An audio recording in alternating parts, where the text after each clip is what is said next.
Flower Market dahil nga syempre araw ng mga puso at marami po tayong mga kababayan ang naghahabol na makabili ng isa sa pinakapatok na panregalo sa kanilang mga minamahal. Syempre ang bulaklak, no? So sa ngayon, pasado alas 6 na po, makikita natin napakarami na po ng mga namimili rito sa Dama Flower Market dahil syempre gusto nila pagkagising pa lang nung kanilang minamahal, meron na sila mga bulaklak na panregalo, no? At ang ilan nga sa mga pinakapatok na mga bulaklak ngayon, yung roses na nasa 200 per piece na po, yung ilan naman pong mga bundle ay nasa 1,000 to 2,500 per dozen po yan. Yung mga sunflowers, gaya po nito, nasa 100 per piece po yan. Yung bouquet naman po, nasa 1,500 to 2,000. Yung assorted na mga bulaklak, nasa 500 to 3,500. At yung mga personalized ay 1,000 to 3,000. Ngayon po, tatanungin na po natin yung ilang sa mga nagtitinda kung kumusta na po yung bentahan sa mga sandaling ito ngayong pong mismong araw ng mga puso. Ayan. Good morning po, ate. Good morning po. Ano ang pangalan niyo? Celeste po. Ate Celeste. So, kumusta na po yung bentahan ba ngayong mismong araw ng mga puso? Medyo marami na pong namimili. Pero ano po, Abante po tayo ng konti dito. medyo marami na pong mga namimili kasi ngayon po bigayan na. Kaso, parang medyo nahati po yung mga benta kasi sa dami po na nagtitinda. Dumami yung mga nagtitinda yes ngayong po. taon? Oo, so maraming competition. Yes, ma'am. Pero at least, syempre. Pero marami naman namimili, ma'am. Oo, tsaka syempre talagang mas gagandahan nyo yung mga bulaklak nyo Yes, para ma'am. kayo mabili. Kumusta, kanina po nagbanggit na po ako ng mga presyo, pero kung ikukumpara sa mga nakarang araw, kumusta po ang itinaas ng presyo ng bulaklak? Parang ma'am, siguro mga times 3, ma'am. Times 3? Oo, pero kahit ganun, ma'am, marami naman bumibili kasi kahit nagmahal ang bulaklak, siyempre, ang pagbibigyan mo, mahal mo. Kaya, bumibili pa rin, ma'am, kahit Tama mahal. naman. Opo. Oo, kanina nabanggit ko rin po yung mga pinakapatok. So, tatanungin ko lang po kayo, ano po ba, itatanong ko lang po kayo, no? Kasi ito, nakita ko po yung mga karamihan sa mga binibenta, yung mga, itong klase ng mga bulaklak na to. Ano po ba ibig sabihin? May ibig sabihin po ba itong mga bulaklak na to? Ano ba, yung red rose? Ano po ba Meron ibig po, sabihin ma'am. Oo. Pag red rose, ma'am, I love you, ibig sabihin, ma'am. Pink rose. Happiness po. Yung white rose. White rose, ma'am, pure love. Pure love. Yes, Ito, nakita ko rin, parang napakarami niyo po mga sunflower. Ano ibig sabihin ng sunflower? Ay, adoration, ma'am, ibig sabihin ng sunflower, ma'am. At saka yung carnation. Mother love po. Wow! Talagang perfect si ate, ha? Para talagang naghanda para sa quiz, no? Pero anyway. Ganun talaga, may mga ibig sabihin. Lahat ng klase ng bulaklak, ma'am, may mga ibig sabihin. Pero ang gaganda naman ng bawat ibig sabihin. Kaya kahit anong bilhin mo, talagang maa-appreciate ng pagbibigyan. Yes, pero tumatanggap pa po ba kayo ng mga last minute orders? For example, magpapa-arrange sila. Hindi nila masyadong gusto yung ganyang klaseng arrangement. Gusto nila may personalize sila. Pwede po. Pwede pa? Pwede, ma'am. Mas magmamahal ba pag personalized? Hindi naman, ma'am. Same lang po. Depende sa bulaklak. No? Pero kung ano naman tayo, sapat naman yung supply natin. Meron po. Ano pong advice niyo para mas tumagal yung mga bulaklak? Ano lang siya, ma'am, binababad lang sa tubig. Tubig lang, ma'am. Tapos, wala namang ibang hinahalo. Ikakat pa after a while para... Ikakat, ma'am, bago ibabad. Ayun. Ayan mga kapuso, so nakita po natin, no, yung mga sinabi ng mga kahulugan ni ate tungkol dun sa mga bulaklak. So kahit ano pong piliin nyo, kung ano yung pasok sa budget ninyo, talagang I'm sure ma-appreciate po yan na mga available po nagmamahal. Dito sa Dangwa. Kahit anong klase ng bulaklak. Yes! Hila-hilera po yung mga tindahan po ng mga bulaklak dito. Kaya kahit na anong pasok sa fields ninyo, talagang sigurado na nandito mahanap nyo po yan sa Dangwa. At syempre, gaya nga na sinabi ni ate, priceless naman ang pagmamahal. Kaya kahit na nagmahal ang inyong mabibiling mga bulaklak, bibilin at bibilin pa rin yan para sa happiness ng inyong mga mahal sa buhay. So, yan muna ang latest sa situation. Salamat po, ate. Thank you. At mamaya, magbabalik po rin po tayo dito sa Dangwa para naman alamin natin kung ano ba ang mga pinipili pa ng ilang mga kababayan natin at saka para kanino ba yung kanilang mga bibiling mga bulaklak mula pa rin dito sa Dangwa Flower Market. Balik muna sa studio. Idinulog ng isang grupo sa Energy Regulatory Commission ang sobrang paninil ng Meralco sa mga customers nila. Pino na rin ito ang paghingi pa ng dagdag singil ng Meralco kahit mayroon na umano silang sobrang nakolekta. May unang balita, si Maki Pulido.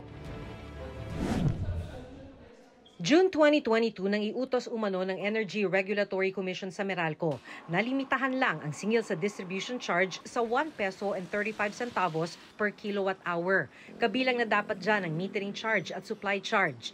Pero ayon sa National Association of Electricity Consumer for Reform o NASECOR, kung titingnan ang likod ng Meralco bill, naningil ang Meralco ng 2 pesos and 9 centavos para sa distribution, 33 centavos sa metering at 49 centavos sa supply charge. Sobra umano ng 1 peso and 57 centavos sa itinakda ng ERC. Imumultiply mo lang yan sa kanyang energy sales ng isang taon na kinuha natin sa website nila. Diba? Sa isang taon pa lamang ay lumabas na 82 billion pesos. Kaya kung dinoble natin 2 taon, 164.5 billion pesos ito. Ang ibig sabihin nito sa electric bill ni Josel, sobra ng 1,122 pesos ang siningil sa kanya ng Meralco. Galing yan sa pagmultiply ng 1 peso and 57 centavos na di umano'y overcharge sa 715 kilowatt hour na kinonsumo niyang kuryente. Pagkain araw-araw, dapat doon pumapunta yun. Illegal umano ang sobrang paniningil na ito ayon sa NASECOR, kaya sumulat na ito sa ERC. Malaki ang dagok nito, malaking epekto nito sa kanilang prangkisa. Dapat ka ba bang pagtiwalaan ng mga tao? Kinumpirma ng ERC na 1 peso and 35 centavos ang inutos ng ahensya na distribution charge, pero average rate daw ito. Dahil average rate, magkakaibang singil depende sa konsumo at customer class. Pero bine-verify na nila ang mga datos para masagot ang sulat ng NASECOR. Hinihintay pa namin ang pahayag ng Meralco. Sa itinakdang 1 peso and 35 centavos na distribution charge ng Meralco, handa silang mag-refund ng sobrang singil na 19 billion pesos. Pero puna ng grupong NASECOR, kahit may sobrang nakolekta, humihingi pa ang Meralco ng dagdag na 33 centavos sa sisingiling distribution charge. Nagsusoli ka na nga sa 100 sa 1 peso and 35, ba't mo itataas sa 166? Ano ba naman ito? It's absurd, unreasonable. Sabi ng ERC, kaka-file lang ng petisyong dagdag singil ng Meralco. Sasailalim pa raw ito sa mga public hearing at evaluation kung ito ay nararapat. Sabi ng Meralco customer na si Josel, sa paniningil, isipin sana ang mga katulad niyang laging naghahagilap ng pambayad sa kuryente. Tiwala. Maayos nila yung ginagawa yung trabaho nila. Kasi hindi naman biro yung ganyan Yung taong bayan naghahanap buhay. Usually po yung iba hindi naman talaga alam kung ano talaga. Ito ang unang balita, Maki Pulido para sa GMA Integrated News. May kanya-kanya rin pong Valentine's gimmick ang ilang mga local government unit ngayong araw. Color coding ang gimmick ng mga taga-Talisay City sa Cebu. Hinihikayat ang mga empleyado ng LGU na suotin ang kulay na nagre-represent sa status ng kanilang love life. Red para sa taken o in love. Yellow para sa in a complicated relationship. White sa single and contented. Green naman para sa single and ready to mingle. Gray naman para sa mga umaasang babalikan ng kanilang the one that got away. Pink para sa patiently waiting. Black sa manhid sa pag-ibig. At blue para sa mayroong 224 or today, tomorrow, and forever.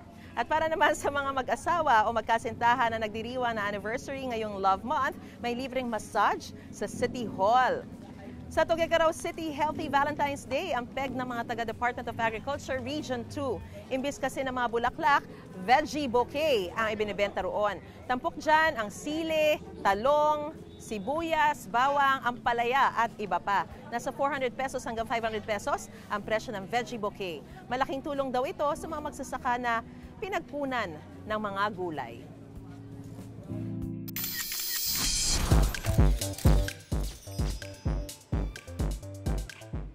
Sa mga nag-chill lang sa bahay ngayong Valentine's Day, may perfect movie recommendation para sa inyo.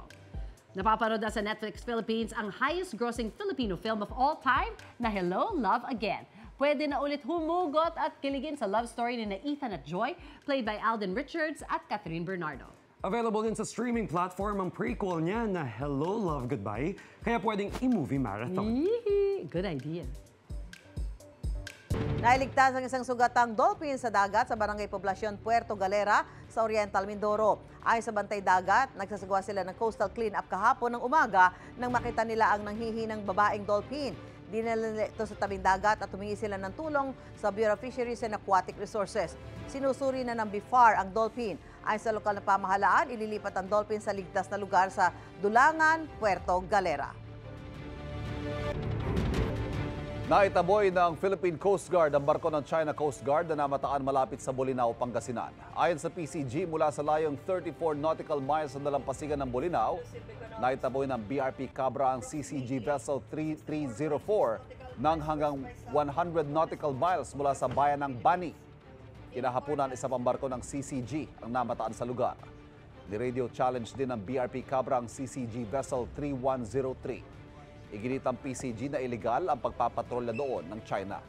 Namataan naman ng Pilipinas ang warship ng Chinese Navy, isang research vessel at helicopter sa South China Sea, kasabay ng multilateral maritime cooperative activity ng Pilipinas, Amerika at Canada nitong Miyerkules. Kinumpirma ng China na nagsagawa sila ng pagpapatrolya doon. Anila, ang pagkumbida ng Pilipinas sa ibang bansa ay pagtatangka na itago ang panghihimasok at paglabag ng Pilipinas sa maritime rights ng China sa South China Sea. Git ng Armed Forces of the Philippines, karapatan ng Pilipinas sa magsagawa ng joint patrols. Sa sandatahang lakas ng Pilipinas, we are anchored on international laws in this. Ito pong activity ito underscores the AFP's commitment to enhancing regional stability and maritime security. Nasunog ang ilang bahay at paaralan sa Antipolo, Rizal kagabi. May unang balita, si Pam Alegre. Ganito kalakas ang paglagablab ng apoy sa 4 na bahay at isang private school sa Barangay San Isidro, Antipolo, Rizal pasado alas 9 kagabi. Sa bilis ng pagliyab ng apoy, itinaas ng Bureau of Fire Protection ng sunog sa ikalawang alarma. 45 fire trucks ang tumugon sa panawagan para apulahin ang apoy. So far, 4 na bahay yung nadamay at saka isang eskwelahan. Yung bahay ay halos umabot ng 200 square meter at yung eskwelahan umabot ng 400. So ang damage na estimate so far sa ngayon ay umabot ng 9.6 million. Tuluyan na apula ang apoy pasado alas 10 kagabi. Lungkot ang nararamdaman ni Becky dahil pinaghirapan ng pamilya nila na itayo ang paaralang ito, pati ang kanilang bahay. Gayunman ang mahalaga raw sa ngayon, ligtas silang mag-anak. At sumisigaw yung anak ko na sunog, kaya nagbubuhos kami ng water sa likod. Kaso lang, sabi ng mga kaibayan, hindi kaya. Mixed feelings. But I just tell myself the Lord has a special plan. He has a purpose for everything. Ayon sa BFP, walang naitalang sugatan o namatay sa sunog. Sa kasagsagan ng pagkapula sa apoy, nagkaroon ng ulat na may isang batang nawawala. Pero kalaunay natukoy na ang kinaroroonan niya. So far wala naman po. Yun namang una nabalita kanina ay negative naman po siya kasi nailabas agad siya. Kaya lang sa dami ng tao na nasa area, nung time na hinahanap siya hindi agad makita. Pero sa ngayon na-recover na po siya at nakita na ng magulang. 4 na pamilya ang naapektuhan ng sunog. Bibigyan sila ng assistance ng lokal na pamahalaan. Tayo po sa Barangay San Isidro ay magbibigay po ng tulong pinansyal para sa mga pamilya na nasunugan. At the same time po, magkoconduct po kami ng donation drive, whether in cash or in kind, para po makatulong din po sa kanila. Nagpapatuloy ang investigasyon ng BFP Antipolo sa pinagmula ng apoy. Ito ang unang balita, Bam Alegre para sa GMA Integrated News. May mga nahuli na namang iligal na dumaan sa EDSA busway. Ang isa sa kanila ang motorcycle rider na nag-counterflow pa para takasan ng mga otoridad. May unang balita si Rafi Tima. Sa kagustong umiwas sa hulihan ng traffic violator sa EDSA, nag-counterflow ang motoristang ito sa ibabaw pa man din ng abalang northbound ng Santolan Flyover.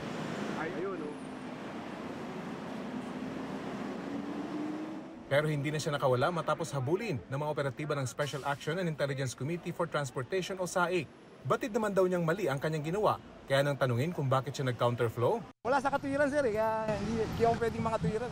Alam mo naman sir, tayo mga Pilipino, kung pwedeng takasan minsan ng problema, parang ganun . Dagdag na paliwanag ng rider, natakot daw siya nang makita ang mga operatiba ng SAIC. Nahuli na raw siya nito lang nakaraang Disyembre at nagbayad ng 5,000 piso.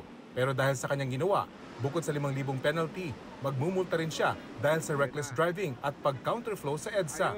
Bumalik tapos. Karamihan sa mga nahuli ng SAIC mga motorcycle rider. Kadalasang idinadahilan, bahagya lang naman daw ang pagpasok nila sa linya ng EDSA busway. Hindi rin ligtas maging ang ambulansyang ito na bagamat may pasyente, hindi naman daw emergency case kaya sinita at tinikitan pa rin ng SAIC. Paalala ng SAIC, hindi lahat ng ambulansyang may sakay na pasyente pwedeng dumaan sa busway. Tanging yung mga may matinding emergency lang daw ang kanilang pinalulusot. Ito ang unang balita.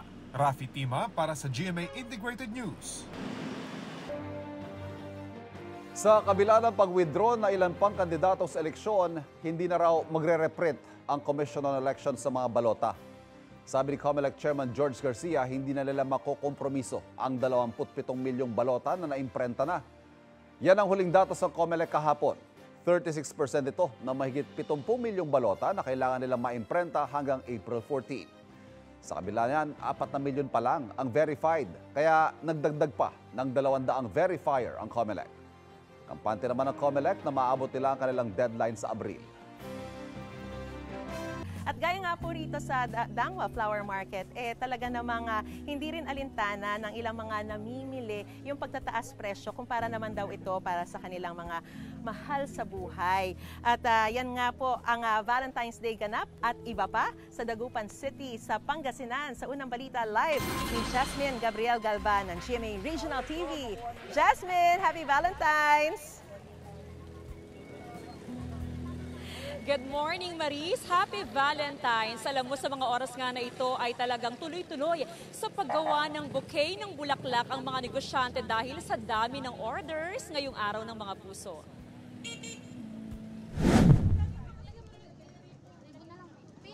Nagsisimula ng dumagsa ang mga mamimili sa mga flower shop sa Dagupan City ngayong Valentine's Day. 24 oras ng bukas sa mga bentahan ng bulaklak. Nagdagdag na rin ng mga florist sa mga flower shop para matugunan ang maraming volume ng orders. Hindi na kami magsasara, ma'am. Dahil dadagsan yung mga tao. Tsaka maraming order, ma'am, na ginagawa. 10 piso hanggang 15 piso kada bundle ang itinaas sa presyo. Mataas man ang presyo ng bulaklak, hindi raw pwedeng hindi bumili si Tony para sa kanyang misis. Siyempre si misis ko lang bibigyan ko, wala nang iba. Siya special. Siyempre, special, ma'am. Nasa 80 pesos hanggang 100 pesos per piece ang long-stemmed rose at sunflower. Nasa 150 pesos hanggang 200 pesos ang per bundle ng radus at aster. Habang nasa 80 pesos naman ang per bundle ng astromeria. Naglalaro naman sa 500 pesos hanggang 2,000 pesos ang bouquet of fresh flowers. Habang nasa 250 pesos hanggang 1,000 pesos ang presyo ng bouquet of synthetic or artificial flowers. Bispiras pa lang ng araw ng mga puso kahapon na masyal na at nagkaroon ng quality moments ang magkasintahan na si Em at Nelda sa Plaza ng Mangaldan, Pangasinan. Perfect daw ang lugar na dating place dahil bukod sa maraming puno, refreshing ang hangin. Pareho silang estudyante sa kolehiyo. 3 months pa lang daw ang kanilang relasyon. Umaasa silang tatatag pa ang kanilang pagmamahalan. Thank you sa effort mo, tapos supportive ka sa akin kahit yung oras natin is hindi nagkakatugma minsan sa schedule. Tapos nag-aaway pinsan, pero okay pa rin. Enjoy lang. Tapos mag-aral ka mabuti. Alagaan mo na yung sarili mo, and bago ako or bago sa relationship natin, unahin mo na yung family mo, friends, and then syempre yung pangarap mo. Pinaigting ang seguridad sa lugar dahil sa inaasahang dagsa ng mga mamamasyal. Umiikot din sa loob ng plaza, kasama din po ang mga naka-dispatch din ng mga PNP po natin sa loob ng plaza. At minomonitor po ang peace and order. Bukod sa plaza, perfect din na pasyalan ang Angalacan River Park sa bayan. Relaxing ang view kaya pinupuntahan ng mga nature lover.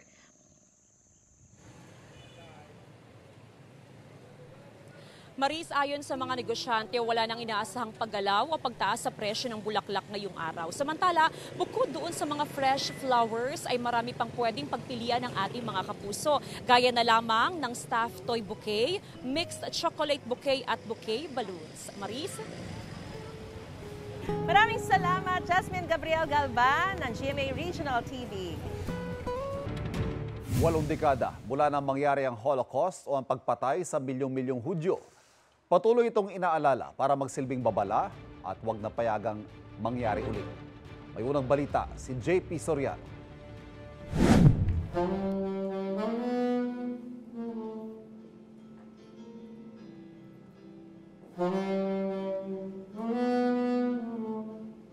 Sa pamamagitan ng mga musika, inalala ang International Holocaust Remembrance Day 2025 dito sa Pilipinas.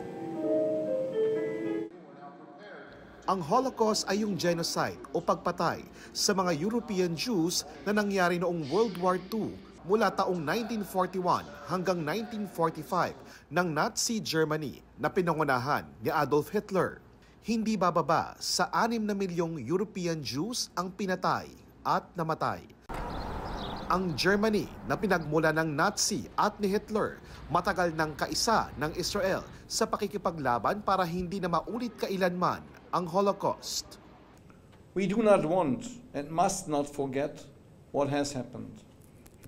The Holocaust must never be repeated again, nowhere in the world.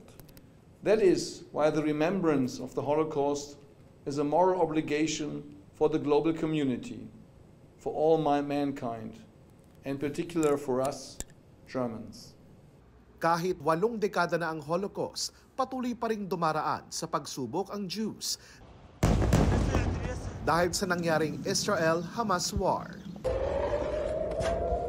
Dahil sa Israel-Hamas war, inilagay ng gobyerno ng Pilipinas sa Alert Level 2 ang Israel, kung saan ipinagbabawal ang non-essential travels at ipinahinto muna ang deployment ng mga katatanggap pa lang na Filipino hotel workers at caregivers na pa-Israel. Ngayong humupa na ang gyera at umiira lang ceasefire sa pagitan ng Hamas at Israel Defense Force, umaasa ang Embahada ng Israel na ibababa na ng Pilipinas ang travel alert level. We really hope to see that that Philippine government will also lift the travel advisory, but of course this is something for the Philippine government to decide upon. I have to say that beyond that, we are seeing airlines are resuming the flights to Israel, and basically we are close to coming back to normal life in Israel.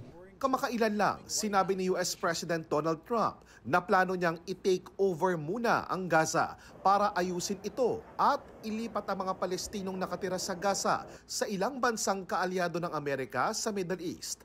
Wala pang opisyal na pahayag kaugnay nito ang gobyerno ng Pilipinas, pero nakaantabay raw ang ating Department of Foreign Affairs sa mga susunod na mangyayari. We want to see what will happen. So far, I've not heard of any action yet, so we'll have to see.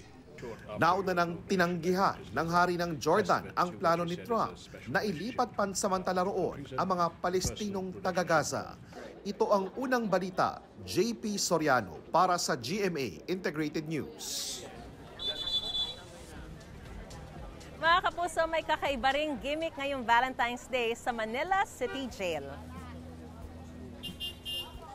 Sa ulat ng Super Radio DZBB, tila nag-transform sa motel-style room with matching red balloons at heart-shaped designs ang conjugal visitation area doon. Ayon sa Manila City Jail, para po yun sa mga mag-asawa na gustong magkaroon ng quality time ngayong araw ng mga puso. Simulan tumanggap ng conjugal visits doon ng 10 a.m. at tatagal hanggang 5 p.m. Sa Baguio City naman, shortened o hanggang 3 p.m. lang ang office hours ng government offices ngayong araw. Ayon sa Baguio City LGU, ito'y para makapag-celebrate ang mga empleyado ng Valentine's Day kasama ang kanilang mga mahal sa buhay. Hindi naman kasama sa shortened work hours ang mga frontliners. Ginugunita po ngayong buwan ang 80th anniversary ng Liberation of Manila. Kasabay nito inilipat sa San Agustin Church Columbarium ang ilang labi ng mga biktima ng Remedios Hospital tragedy noong 1945. May unang balita si Bon Aquino.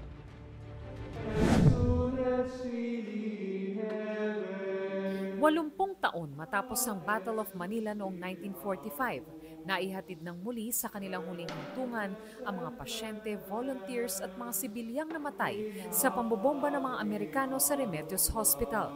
Pero sa pagkakataong ito, ang 13 sa 22 labi na inilibing noon sa mass grave sa Malate Catholic School, tukoy na ang pagkakakilanlan. Ang lahat ng ito naging posible dahil sa pangunguna ni Matthew Westfall, na apo ng isa sa mga biktima ng trahedya na si Nikolai Prokopov, na pinaslang ng isang Japanese sniper at itinakbo sa Remedios Hospital. July 2019 anya nang mahanap niya ang nasira ng mass grave sa Malate Catholic School. Nobody knew it was destroyed. Nobody knew it was there. Even all the other families had thought it just got relocated or lost. So I rediscovered that destroyed grave, and right there I remember coming back that evening, and I wrote the family in Connecticut, and I said, one way or another, I will get those bones up. Ang pagtukoy sa kanilang pagkakakilanlan dumaan sa mabusisi at metikulosong proseso na inabot ng mahigit 5 taon. Kabilang narito ang pag-exhume sa mga labi, forensic anthropology at forensic DNA analysis. Now it's time to put them back together and put them to rest together. So they're pretty much where we found them, but within a much more dignified place with the honor that they deserve. Isang misang inialay para sa mga namayapa na dinaluhan din ng kanilang mga kaanak. Matapos nito, inihatid na sila sa kanilang huling hantungan sa San Agustin Church, Columbarium. Sa maikling programa, nagpasalamat ang mga kaanak ng mga biktima, kabilang na mga descendant ni Maria Orosa, na isa sa mga bayani ng World War II. Somebody who loved her country above herself. My grandmother wanted all of them at home during the war, but she refused. She wanted to stay here because she was helping, smuggling food to the prisoners in UST, to the guerrillas. There was no place where family could gather to remember her. Finally, by your efforts and the blessings of the Agustinians, Tita Mary, Lola Mary to me, has a resting place. Thank you, Matthew. By memorializing them, we are ensuring that their deaths were not in vain. Matapos ang muling paglilibing, plano naman ng mga kaanak ng mga biktima na magtayo ng grave memorial para sa kanila. Ang pagkilala at muling paglilibing sa mga biktima ng Remedios Hospital tragedy maging daan daw sana upang hindi mabaon sa limot ang mga alaala, kasaysayan at kabayanihan sa gitna ng gera. Itong unang balita, Von Aquino para sa GMA Integrated News. Kapuso, mauna ka sa mga balita. Panoorin ang unang balita sa unang hirit at iba pang award-winning newscast sa youtube.com/GMA News. I-click lang ang subscribe button. Sa mga kapuso naman abroad, maaari kaming masubaybayan sa GMA Pinoy TV at www.gmanews.tv.